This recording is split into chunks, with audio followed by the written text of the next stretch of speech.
So this is image 29, and we're going to have a quick look at Affinity Photo's Dust and Scratches filter.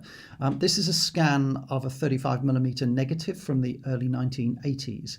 And when I scanned it, along with many hundreds of others, it left a trail of dust spots all over the place. Now, if I just zoom in here, you can see it's not very pretty. So this is how we can get rid of it. First of all, we're going to duplicate the layer by hitting the keys Command and J so that we have a duplicate. And then we're going to go to Affinity Photos Filters and choose Noise and Dust and Scratches. And Affinity Photo will take an educated guess at how much to apply, but basically the way that the filter works is this. We have two sliders. The radius slider determines the size of the corrections, and the larger it goes, so we're at 12.7 pixels at the moment, the larger it goes, the increasingly out of focus the image will get. So I'm just going to drag that back to where it was, because I think the program did a pretty good job.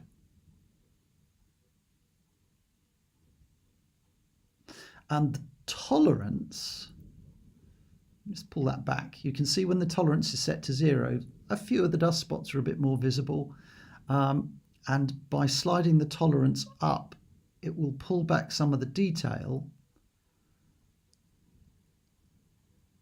And this program is, or this filter is all about finding the best balance between radius and threshold for any particular job. I think I'm going to leave it about there and apply it. Now there are one or two little dust spots around, but I can, using techniques we've already used, I can pick up my in-painting brush tool and I can, well, it's a bit small.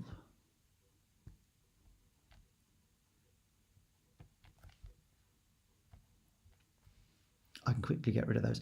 Now, if we zoom in a bit, we've got a bit of a problem because it is a softening filter.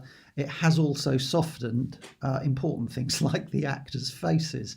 So I'm just going to zoom back out. And in order to pull back the detail in the actors' faces, I'm going to apply a mask layer, pick up my brush, painting in black onto the highlighted mask layer.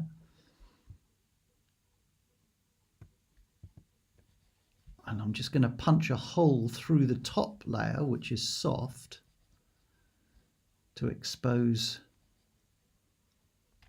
the bottom layer, which is sharp.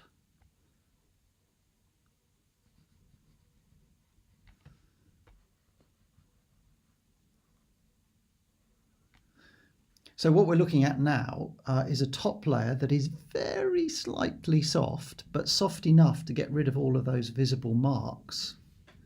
And we've punched a hole through the mask layer to reveal the faces. And I'm not worried about the costume so much, the clothes so much, because they look perfectly sharp enough to me.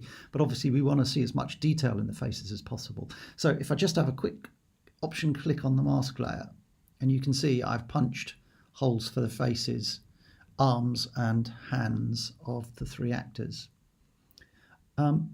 Easy.